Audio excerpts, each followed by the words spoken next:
Who has it? Oh, don't act surprised now. Who has the slime? I heard the distinctive clicking and farting of a slime. Now, if nobody wants to speak up, I will not hesitate to call the superintendent vice principal. Mrs. Baumgartner. Bethany, shut up. I know it wasn't you. Nobody speaking up? Wow. Never in my 10 years of teaching did I think I would have to call the superintendent vice principal about some slime.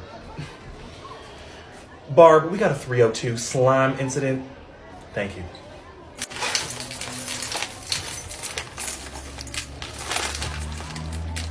Now we can do this the easy way or the hard way. Either whoever has the slime speaks up right now, or you all get detention for 3 weeks. And I'm not playing.